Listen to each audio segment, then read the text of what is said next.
अस्सलाम वालेकुम गाइस, कैसे हैं आप? अच्छा, तो हम स्टार्ट करते हैं एग्जैक्ट डिफरेंशियल इक्वेशन से ना। हमारे पास होमोजीनियस भी एग्जैक्ट हो सकती है, लीनियर डिफरेंशियल इक्वेशन में भी जो हमने पढ़ी है, ये 2-3 टाइप्स हमने पढ़ी हैं डिफरेंशियल इक्वेशन की, ये हमारे पास एग्जैक्ट हो सकती हैं। तो कोई भी इक्वेशन जिसको हमें चेक करना हो कि ये एग्जैक्ट है या नहीं है, तो उसके लिए हमारे पास एग्जैक्टनेस क्या है, क्राइटेरिया है। तो इसको टेस्ट फॉर एग्जैक्टनेस क्या करते हैं कि partial M over partial Y equals to partial N over partial X आ जाए, तो हम कहते हैं ये हमारे पास इक्वेशन क्या है, एग्जैक्ट है। अच्छा, तो ये एम और एन क्या है? बेसिकली हमने जनरल फॉर्म लिखी थी कि जो डी एक्स के साथ टर्म्स आ रही थी, पूरे का पूरा फैक्टर वो हमारे पास एम होता है, और जो डी वाई के साथ आ रहा होता है वो हमारे पास क्या होता है, बेसिकली एन होता है। ठीक है, तो इस इक्वेशन का मैं चेक कर लेता हूँ, इसको चेक करता हूँ क्या ये मेरे पास एग्जैक्ट है या नहीं है। तो मुझे क्या करना पड़ेगा, पार्शियल एम और पार्शियल वाई, ये मेरे पास एम है, इसका डेरिवेटिव लेना पड़ेगा विद रिस्पेक्ट टू वाई। तो विद रिस्पेक्ट टू वाई अगर इसका डेरिवेटिव लेता हूँ तो x की पावर 3 ये मेरे पास कांस्टेंट बिहेव करेगी, तो इसका डेरिवेटिव 0 आ जाएगा। नेक्स्ट 3x कांस्टेंट स्टार्ट में y की स्क्वायर का 2y होता है, तो ये मेरे पास बन जाएगा 6xy इसका डेरिवेटिव। इस तरह n का डेरिवेटिव किसके रिस्पेक्ट लेना है, x के रिस्पेक्ट लेना है, तो मैं क्या करूँगा, इसका derivative with respect to x लूँगा। तो हमारे पास क्या आ जाएगा, 3 स्टार्ट में, एक्स स्क्वायर का डेरिवेटिव होता है हमारे पास 2x, तो 3 इंटू 6x बन जाएगा, और y कांस्टेंट है, साथ ही आ जाएगा। अब मेरे पास क्या हुआ है, ये दोनों टर्म्स इक्वल आ गई हैं, पार्शियल एम और पार्शियल y और पार्शियल एन और पार्शियल x। तो इसका मतलब है ये मेरे पास इक्वेशन क्या एग्जैक्ट है। अगर मुझे पता चल जाए मेरे पास इक्वेशन एग्जैक्ट है, तो उसको सॉल्व करने के मेरे पास 3 मेथड हैं जो हम मोस्टली डिस्कस करते हैं। नंबर 1 पे होता है डायरेक्ट मेथड, नंबर 2 पे क्या है, यूजिंग फार्मूला, और नंबर 3 पे है groups of terms by inspection. तो direct method, using formula, groups of terms by inspection मैंने आपको लोग करवा दिया था। तो अगेन यूजिंग फार्मूला से मैं मोस्टली कोशिश करूंगा, तो उसको दोबारा एक्सप्लेन कर देता हूँ। तो मेरे पास फार्मूला, यूजिंग फार्मूला क्या है, integration of M D x plus terms in x without terms in n without x। Formula क्या कहता है कि अगर हमें पता चल जाए हमारे पास ये डिफरेंशियल इक्वेशन एग्जैक्ट है, तो integration of m plus integration of terms of n without x। तो इसमें हम लिखेंगे सबसे पहले integration of this term plus integration of terms of n without x, वो कौन सी है, जस्ट y की 3 आएगी। तो ये देखिए यही मैंने लिखा है, तो मेरे पास ये बन जाएगा। अब इंटीग्रेशन मुझे पता है, इंटीग्रेशन का रूल है कि दोनों पे अलग अलग अप्लाई होगी। इस पे अप्लाई होगी तो क्या कहता है कि इंटीग्रेशन जब अलग अलग अप्लाई होगी, तो ये कहता है कि इंटीग्रेशन में हमारे पास एक ऐड होता है, डेरिवेटिव में हमारे पास माइनस होता है, इधर प्लस होता है, जो ये ऊपर पावर बन रही होती है इससे हम क्या कर देते हैं, डिवाइड कर देते हैं। तो प्लस इस तरह इसमें हमारे पास एक्स के रिस्पेक्ट हम इंटीग्रेट कर रहे हैं ना, तो हमारे पास y square 3y square constant behave कर रहा होगा, तो हम इंटीग्रेशन कर रहेंगे x की पावर 1 + 1 2 डिवाइड बाई 2।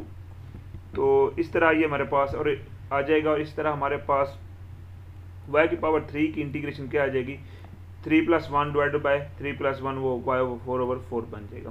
तो ये मेरे पास C1 है।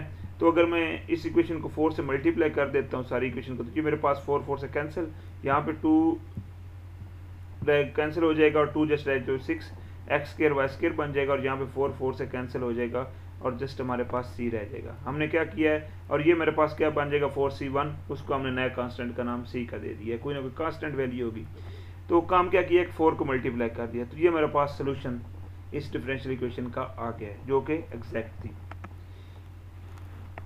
तो ये था एग्जैक्ट जो इक्वेशन थी उनको सॉल्व करने का मेथड। नेक्स्ट हमारे पास है कि अगर इक्वेशन हमारे पास एग्जैक्ट ना हो, तो हमने उसको एग्जैक्ट बनाना क्या है। टॉपिक हमारे पास equation reducible to exact form, ठीक है। तो इससे पहले हमें बनाने के लिए हमें एक जो टर्म यूज़ करते हैं इंटीग्रेटिंग फैक्टर होता है। इंटीग्रेटिंग फैक्टर क्या होता है कि हमारे पास डिफरेंशियल इक्वेशन जो होती है वो हमारे पास एग्जैक्ट नहीं होती, उसको एग्जैक्ट बनाने के लिए हमें किसी न किसी टर्म से मल्टीप्लाई करना पड़ता है। जिस टर्म से हम उसको मल्टीप्लाई करते हैं वो हमारे पास क्या कहलाता है, इंटीग्रेटिंग फैक्टर कहलाता है। अगेन जो है इसको हम क्वेश्चन में देखते हैं। फॉर एग्जांपल ये में क्वेश्चन है मेरे पास minus y d x plus x D Y equals to 0 है। तो इसमें मेरे पास m क्या है, dx के साथ जो टर्म है वो मेरे पास m है, और n क्या है, जो dy के साथ टर्म है वो मेरे पास क्या है, n है। तो माइनस y और n क्या है, मेरे पास x है। तो अब हमने काम एग्जैक्टनेस चेक करने के लिए क्या करते हैं कि partial m over partial y equals to आ जाए अगर पार्शियल n ओवर x के, तो हम कहते हैं ये एग्जैक्ट है। तो इसका partial m over partial y करता हूँ, y के रिस्पेक्ट डेरिवेटिव लेते हैं तो क्या आएगा, y माइनस y का -1 आ जाएगा, और इस अगर n का डेरिवेटिव लेता हूँ x के रिस्पेक्ट तो मेरे पास क्या आ जाएगा, 1 आ जाएगा। तो एक आंसर -1 आ रहा है, एक का 1 आ रहा है, ये दोनों -1 और 1 इक्वल नहीं होते। इसका मतलब है हमारे पास इक्वेशन एग्जैक्ट नहीं है। अब मैं क्या करता हूँ कि इस इक्वेशन को अगर मैं मल्टीप्लाई कर देता हूँ 1 ओवर एक्स स्क्वायर से, तो फिर मेरे पास क्या बनता है, अगर इसको मैं 1 ओवर एक्स स्क्वायर से मल्टीप्लाई करता हूँ तो ये मेरे पास कुछ इस तरह की फॉर्म बन जाएगी ना, -1 वाई ओवर एक्स स्क्वायर तो plus X over X square D Y equals to 0। तो ये क्या होगा, minus Y over X square S T से आ जाएगी, एक्स एक एक्स से कैंसिल हो जाएगा तो plus 1 over X D Y plus 0। अब मैं चेक करता हूँ क्या मेरे पास अब इक्वेशन एग्जैक्ट बनी है या नहीं। तो मैंने क्या किया, ये मेरे पास डी एक्स का जो टर्म होती है उसका मुझे पता है वो m होता है, और जो डी वाई के साथ टर्म होती है उसे हम बोलते हैं n। तो मैंने क्या काम करना है, partial m over partial y लेना है। Partial m over partial y लेता हूँ तो हमारे पास क्या बन जाएगा, -1 over X square constant start में y का डेरिवेटिव क्या होता है 1, तो 1 के साथ मल्टीप्लाई करूंगा तो यही आंसर आ जाएगा। अब मैंने क्या करना है, partial n over partial x करना है। n मेरे पास 1 ओवर x है, तो partial n over partial x करता हूँ तो x ऊपर जाकर x की पावर -1 हो जाएगी, तो -1 स्टार्ट में पावर में से एक कम, डेरिवेटिव का यही रूल है, पावर रूल। तो फर्दर बेस का डेरिवेटिव 1 आता है, तो इसका आंसर भी मेरे पास क्या आ रहा है, -1 ओवर एक्स स्क्वायर आता है। तो इसका मतलब है मेरे पास क्या है, पार्शियल m ओवर y और partial n over partial x का आंसर क्या आ रहा है, दोनों का सेम -1 ओवर एक्स स्क्वायर ही आ रहा है दोनों का। तो इसका मतलब है ये मेरे पास एग्जैक्ट डिफरेंशियल इक्वेशन है। तो अगर एग्जैक्ट है तो इसको हम 3 मेथड से सॉल्व कर लेते हैं, लेकिन मुझे जो सबसे आसान लगता है वो यही है कि यूजिंग फार्मूला। यूजिंग फार्मूला में क्या है कि इंटीग्रेशन ऑफ m क्या है हमारे पास इस डिफरेंशियल इक्वेशन का, ये -y ओवर एक्स स्क्वायर, ठीक है, plus terms of n without x, वो कौन सी हैं, x के बगैर कोई टर्म नहीं है, तो इंटीग्रेशन ऑफ 0 वो हम उसको लिख ही नहीं रहे। तो इसकी इंटीग्रेशन करेंगे विद रिस्पेक्ट टू x, तो y क्या होगा, कांस्टेंट भी है होगा, तो x के ऊपर ले जाएंगे, x की पावर क्या हो जाएगी -2, तो +1 डिवाइड भी उससे नंबर से कर देंगे, तो -1 -y x की पावर -1 डिवाइड बाय -1, माइनस से कैंसिल, तो y x की पावर ऊपर नेगेटिव है, नीचे आकर क्या हो जाएगी पॉजिटिव। हमारे पास आंसर रह जाएगा y ओवर x। ये मैंने डायरेक्ट जो लिखा है ये basically grouping of terms by inspection है, कि ये बेसिकली जो आ रहा है ये डेरिवेटिव किस चीज़ का आ रहा है। तो जिन लोगों ने किया है उनको पता है कि हमें पता चल जाए दोनों टर्म किस चीज़ का डेरिवेटिव है, तो वही उसका क्या होता है, सोल्यूशन होता है। तो ये था आसान तरीका। अब सवालिया निशान ये है इसमें चीज़ में कि हमें कैसे पता कि इस टर्म को 1 ओवर एक्स स्क्वायर से ही मल्टीप्लाई करने से ये एग्जैक्ट बनती है। क्या मैं 1 ओवर एक्स से मल्टीप्लाई करता हूँ तो ये एग्जैक्ट बनती है। तो ये चीज़ जो है कंफ्यूज करती है कि मुझे कैसे पता चलेगा ना। तो ये वाली जो टर्म है इसको हम इंटीग्रेटिंग फैक्टर बोलते हैं ना, जिससे ये मल्टीप्लाई किया है और ये मेरे पास एग्जैक्ट बन गई है। तो ये इंटीग्रेटिंग फैक्टर फाइंड करने के मेरे पास डिफरेंट 5-6 रूल्स हैं, तो हम कुछ रूल डिस्कस कर लेते हैं।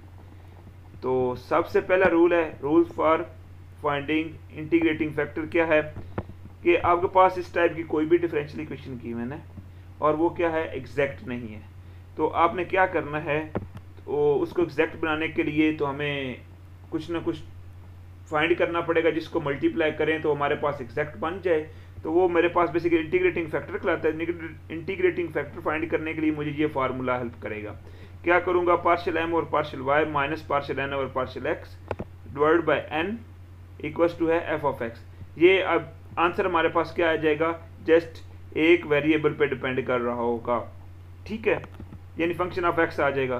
तो इसको फर्दर मैं क्या करूँगा, जब ये मेरे पास आ जाएगा x का फंक्शन आ जाएगा, इसकी वैल्यू e की power integration of f x dx ये निकालूंगा, तो ये मेरे पास आंसर जो इसका आएगा वो क्या होगा, इंटीग्रेटिंग फैक्टर होगा। तो रूल 2 में क्या है, रूल 2 में क्या है कि हम partial N over partial X minus partial M over partial Y over divide by M, तो ये हमारे पास एक वाई पे डिपेंड कर रहा होगा जस्ट फंक्शन, इसके जरिए भी हम डिफरेंशियल इक्वेशन का सोल्यूशन इंटीग्रेटिंग फैक्टर निकाल सकते हैं, जिससे हमारे पास क्या बन जाती है, इक्वेशन एग्जैक्ट बन जाती है। ठीक है, तो अब मैं एक एग्जांपल लेता हूं, उसको हम सॉल्व करते हैं। सबसे पहले ये एक इक्वेशन है, डिफरेंशियल इक्वेशन है, हमारे पास गिवन है, इसमें हम ये हमें पता है जो dx के साथ टर्म m है, ये हमारे पास n है, तो हम सबसे पहले चेक करते हैं क्या ये मेरे पास एग्जैक्ट है या नहीं है। तो इसका मैंने m का जो डेरिवेटिव लिया है वो विद रिस्पेक्ट टू y लिया, तो हमारे पास क्या बन गया, 3x कांस्टेंट है, y स्क्वायर का 2x होता है तो 6xy प्लस 2 आ गया, और इस तरह n का डेरिवेटिव लिया विद रिस्पेक्ट टू x, तो वो हमारे पास क्या आ जाए 4xy प्लस 1। ये टर्म और ये टर्म का आंसर सेम नहीं आ रहा, तो इसका मतलब है ये हमारे पास एग्जैक्ट डिफरेंशियल इक्वेशन नहीं है। तो एग्जैक्ट नहीं है तो हम क्या करेंगे, कोई ना कोई नंबर फाइंड करेंगे जिससे इसको मल्टीप्लाई करें तो ये मेरे पास एग्जैक्ट आती है। तो वो फाइंड करने के हमने ऊपर 2 रूल पढ़े हैं, उनमें से रूल नंबर 1 अप्लाई करता हूँ। रूल नंबर 1 में क्या कहता है कि आप सबसे पहले partial M over partial Y minus partial N over partial X divided by N निकालें। तो मैं अब वैल्यू जस्ट पुट कर रहा हूँ, पार्शियल एम और पार्शियल वाई की वैल्यू क्या है, हमारे पास आई है 6xy प्लस 2, ये पुट की, माइनस पार्शियल एन और पार्शियल एक्स की वैल्यू क्या है 4xy प्लस 1, तो ये क्या हो जाएगा माइनस 4xy माइनस 1, तो डिवाइडेड बाय किससे करना है, n से। n हमारा इसमें क्या है, n हमारे पास ये वाली टर्म है, तो 2x square plus 2x square y plus x, तो अब ये 6xy माइनस 4xy, ये क्या रह जाएगा 2xy प्लस 2 माइनस 1, 2 में से एक निकालना है तो एक रह जाता है, तो इस तरह डिवाइड किससे हो जाएगा, इसमें से x कॉमन आता है, तो अंदर क्या मेरे पास उसके बाद ब्रैकेट के मेरे क्या रह जाएगा, यहाँ पे एक x निकल जाएगा तो 2xy प्लस 1 आ जाएगा, तो ये दोनों आपस में क्या है, सेम है, कैंसिल आउट हो जाएंगे, तो हमारे पास आंसर क्या आ जाएगा 1/x। अब 1/x को मैंने क्या करना है, e की पावर की फॉर्म में लिखना है। ये मेरे पास बेसिकली f(x) आया है 1/x जो है, तो इसको मैं क्या पुट करना है, e की power integration of f(x) dx, तो e की पावर इंटीग्रेशन ऑफ 1/x, तो हमें पता है 1/x की इंटीग्रेशन क्या होती है, नेचुरल लॉग ऑफ x होती है, तो नेचुरल लॉग और एक्सपोनेंशियल फंक्शन आपस में क्या हो जाते हैं, कैंसिल आउट हो जाते हैं, तो हमारे पास आंसर क्या आ गया, x। ठीक है, अब ये मेरे पास x बेसिकली क्या है, हमारे पास इंटीग्रेटिंग फैक्टर आ गया है, इसको मैंने क्या करना है, इस इंटीग्रेटिंग फैक्टर को मल्टीप्लाई करना है, जो हमारे पास क्वेश्चन में ये क्वेश्चन था, इसके साथ अब मैं मल्टीप्लाई करता हूँ तो ये मेरे पास बन जाएगा 3x square Y square plus 2xy, इस तरह ये मैंने मल्टीप्लाई किया हुआ, ये देखें, और प्लस 2x की power 3y plus x square dy, इसके साथ मल्टीप्लाई करूँ तो मेरे पास ये डिफरेंशियल इक्वेशन इस तरह से बन जाती है। अब मैं चेक करता हूँ क्या ये मेरे पास एग्जैक्ट है या नहीं है, तो एग्जैक्ट क्राइटेरिया आपको पता है, partial M over partial y करेंगे, partial N over partial x करेंगे, partial M over partial y इसका डेरिवेटिव लेता हूँ, तो हमारे पास क्या होगा 3x square as it is y square का 2y, तो ये मेरे पास क्या बन जाएगा 6x स्क्वायर वाई प्लस इसका क्या बन जाएगा 2x, और इस तरह अगर मैं पार्शियल एन और पार्शियल एक्स करता हूँ तो मेरे पास n का derivative with respect to x क्या बन जाएगा 2y एज इट इज आ जाएगा, इसका बन जाएगा 3x स्क्वायर, तो 2 और 3 मल्टीप्लाई 6 हो जाएंगे, और साथ क्या आ जाएगा x स्क्वायर y आ जाएगा, प्लस x स्क्वायर का डेरिवेटिव 2x। अब ये मेरे पास दोनों का आंसर क्या आ गया, सेम आ गया है, तो हमारे पास ये क्या है, एग्जैक्ट डिफरेंशियल इक्वेशन है। तो अब एग्जैक्ट है तो इसको हम 3 तरीकों से सॉल्व कर सकते हैं, हम यूजिंग फार्मूला मोस्टली यूज करते हैं। यूजिंग फार्मूला क्या है, हमारे पास integration of m dx plus terms of n without x, तो इसमें हमारे पास इस इक्वेशन में m जो है मेरे पास ये चीज़ थी, इसकी मैं इंटीग्रेशन फाइंड करनी, प्लस टर्म जिसमें n ना, टर्म्स ऑफ n जिनमें x ना आ रहा, तो ऐसी कोई टर्म नहीं है जिसमें x नहीं आ रहा, तो इसका मतलब है पहले वाले की इंटीग्रेशन प्लस इधर 0 है, तो इसकी इंटीग्रेशन हमारे पास कोई आंसर नहीं, 0 ही आएगा। तो इसकी अब इंटीग्रेशन करते हैं विद रिस्पेक्ट टू x, लहदा लहदा दोनों पे इंटीग्रेशन अप्लाई होगी, इस पे भी इस पे भी, इस पे अप्लाई होगी, तो हमारे पास क्या आएगा 3y स्क्वायर जो है वो हमारे पास एज अ कांस्टेंट बिहेव होगा, अगर कांस्टेंट बिहेव होता है तो हमारे पास x स्क्वायर की इंटीग्रेशन क्या होगी पावर प्लस 1, और उससे ही डिवाइड कर देंगे, और इस तरह इधर भी 2y क्या है हमारे पास कांस्टेंट बिहेव हो रहा है, तो हमारे पास इस x की इंटीग्रेशन क्या आ जाएगी, x की पावर में 1 ऐड और इसी से डिवाइड, और ये हमारे पास c आ रहा है कोई ना कोई। तो अब इसको मैं प्लस, ये क्या हो जाएगा 2 प्लस 1 क्या बन जाएगा 3, 3 से कैंसिल, तो हमारे पास क्या रह जाएगा x की ये पावर 3 बन जाएगा वाई स्क्वायर, प्लस ये 1 प्लस 1 क्या बन जाएगा 2, और ये 2 आपस में कैंसिल, तो हमारे पास ये x की power 2 into y equals to c आ गया।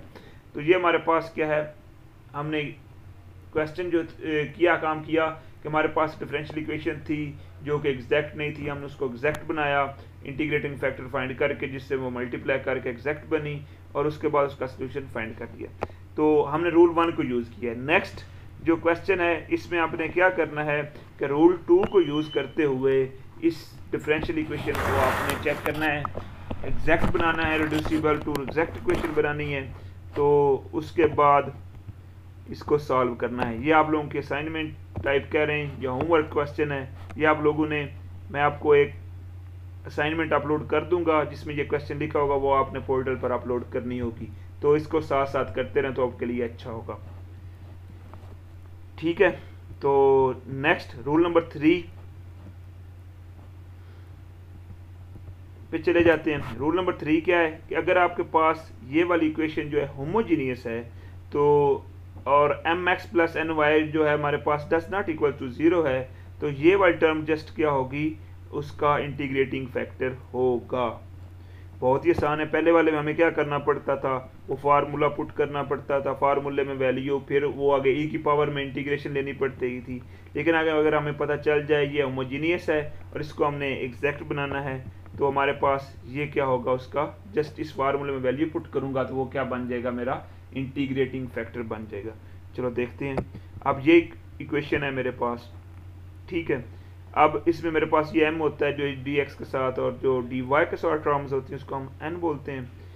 तो अब सबसे पहले मैं क्या करता हूँ काम कि इसको मैं चेक करता हूँ ये होमोजीनियस है या नहीं है।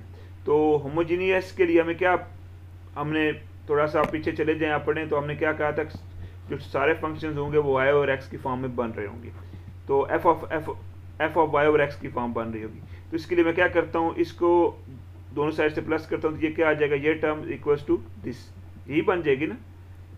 माइनस है तो इधर आकर आपके अकॉर्डिंग ये प्लस एक टर्म हो जाएगी। तो अब मुझे क्या चाहिए, d y by d x, तो डी वाई चाहिए, डी एक्स चाहिए, डी एक्स डिवाइड करता हूँ तो ये क्या बन जाएगा, d y over d x बन जाएगा, और ये टर्म इधर नहीं चाहिए, डिवाइड इधर हो जाएगी, तो ये मेरे पास ये चीज़ बन जाएगी, ये वाली इधर आकर डिवाइड हो जाएगी और ये इधर आकर डिवाइड होगी। तो अब नेक्स्ट काम क्या करना है, मैंने चेक करना है कि ये मेरे पास होमोजीनियस है या नहीं। तो मैं अगर x4 से डिवाइड करता हूँ ये पूरी इक्वेशन को, तो मुझे x पावर 4 और x की पावर 4 प्लस ये डिवाइड हो गया तीनों टर्म से। तो अब क्या है, इसका आंसर मेरे पास 1 आ जाएगा। ये क्या y और x की पावर क्या लिख सकता हूँ, 4 है, दोनों की पावर 4 है, तो इसको y और x की पावर 4 भी लिख सकते हैं। और नीचे वाला एक x y की 4 से कैंसिल हो जाएगा, पीछे क्या रह जाएगा x की पावर 3, तो y की पावर 3 ओवर x की पावर 3 है, तो इसको मैं y और x की पावर ओवर 3 लिख सकते हैं। तो अब मुझे पास जो टोटली मेरे पास ये बन गया है फैक्टर, ये मेरे पास f of y over x बन गया है। इसका मतलब है ये मेरे पास क्या है, होमोजीनियस है। अगर होमोजीनियस का मुझे पता चल जाता है तो हम इसका इंटीग्रेटिंग फैक्टर क्या है आसानी से निकाल सकते हैं। तो मैं चेक कर लेता हूँ। तो अब मुझे क्या करना पड़ेगा, ये आप चेक कर लेना, ये एग्जैक्ट नहीं थी, इसको एग्जैक्ट बनाना पड़ता है, रिड्यूसिबल, इसको रिड्यूस करना पड़ता है एग्जैक्ट।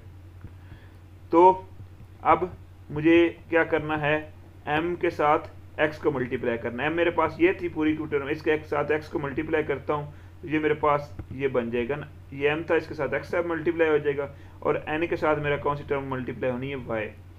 तो मल्टीप्लाई किया तो ये मेरे पास क्या बन गया, x की पावर 5 प्लस एक्स वाई की पावर 4, ये क्या बन जाएगा, माइनस है, माइनस एक्स वाई की पावर 4, क्योंकि हमें पता है जब मल्टीप्लाई करते हैं बेस सेम हो तो पावर ऐड हो जाती हैं। तो ये दोनों सेम है, तो इनका आंसर 0, तो आंसर मेरे पास क्या रहेगा, इक्वल्स टू एक्स की पावर 5। ये आंसर है m x plus n over y का। तो इंटीग्रेटिंग फैक्टर हमारा क्या होता है, 1 over m x plus n y. तो ये मेरे पास क्या आंसर है, m x plus n over y का। तो अगर मैं 1 over m x plus n y लिखता हूँ तो ये क्या मेरे पास इंटीग्रेटिंग फैक्टर बनेगा 1 ओवर एक्स की पावर 5। तो इसको मैं इक्वेशन से मल्टीप्लाई करता हूँ, जो मेरे पास क्वेश्चन था। तो हमारे पास ये क्वेश्चन था, तो इसको अगर मैं m को भी मल्टीप्लाई करूंगा, n को भी, दोनों को मल्टीप्लाई करता हूँ तो ये मेरे पास क्या बन जाता है, x की पावर 4 ओवर x की पावर 5, तो ये मेरे पास 4 और 4 कैंसिल, जस्ट 1 ओवर x रह जाएगा। तो अब नेक्स्ट y की पावर 4 ओवर x की पावर 5 dx एस्टिस आ जाएगा, माइनस एक x एक से कैंसिल आउट हो जाएगा, तो हमारे पास क्या रह जाएगा, x की पावर 4 रह जाएगी, y की पावर 3 ओवर x की पावर 4 dy इक्वल्स टू 0। तो अब आप इसको चेक करेंगे तो ये आपके पास क्या है, एग्जैक्ट बन चुकी होगी, ये आप लोगों ने चेक करनी है। तो पार्शियल ये m है, ये n है, partial m over partial y करेंगे और partial n over partial x करेंगे तो आपके पास आंसर क्या आ रहा होगा, सेम आ रहा होगा। तो अगर एग्जैक्ट बन गई है तो इसको आपने यूजिंग फार्मूला से सॉल्व कर लेना है। तो यूजिंग फार्मूला क्या है कि m टर्म्स जो है m होल जो टर्म्स आ रही हैं वो सारी लिखनी है और n की टर्म्स वो लिखनी है जिनमें x ना आ रहा हो। तो इसमें कोई ऐसी टर्म हमारे पास नहीं थी इसलिए नहीं लिखी और ये मेरे पास होल आ जाएगी। हमें पता है 1 ओवर x की इंटीग्रेशन क्या होती है, नेचुरल लॉग ऑफ x होती है, क्योंकि x का डेरिवेटिव 1 होता है ऊपर मौजूद है, तो हम इसको नेचुरल लॉग ऑफ x लिख सकते हैं माइनस। अब ये इसकी इंटीग्रेशन में माइनस क्यों लिखा है, तो अगर आप इसकी इंटीग्रेशन फाइंड करते हैं तो क्या होगा, y की पावर 4 है, ये स्टार्ट में आ जाएगी, तो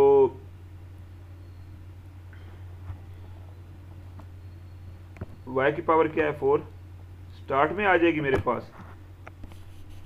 तो आगे क्या आ जाएगा, ये मेरे पास बेसिकली क्या बन जाएगी, x की पावर -5 की इंटीग्रेशन होगी ना।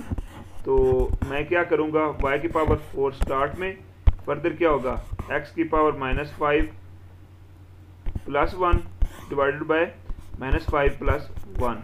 तो अब मेरे पास ये क्या बन जाएगा, x की पावर 4 है, x की पावर -4 डिवाइडेड बाय -4। तो ये मेरे पास टर्म का आंसर क्या बन जाएगा, -1 ओवर 4 y की पावर 4। तो आगे क्या बन जाएगा, x की पावर ऊपर -4 है, नीचे आकर क्या हो जाएगा, फर्स्ट 4 हो जाएगा। यही मैंने काम किया ना, इस टर्म की इंटीग्रेशन यही आएगी, -1 ओवर 4 y की पावर 4 ओवर x की पावर 4 इक्वल्स टू c। तो ये हमारे पास क्या आ गया, इसका सोल्यूशन आ गया। अब मैंने क्या काम नेक्स्ट क्या किया है, 4 को मल्टीप्लाई किया पूरी इक्वेशन से। तो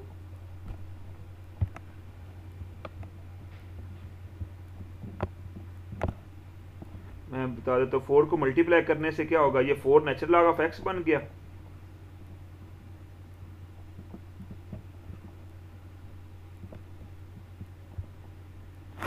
ये मेरे पास 4, सॉरी मुझे ये थोड़ा सा रेज कर लेने दें, ये मेरे पास क्या बन गया, 4 natural log of x minus y की पावर 4 ओवर x की power 4 is equals to c।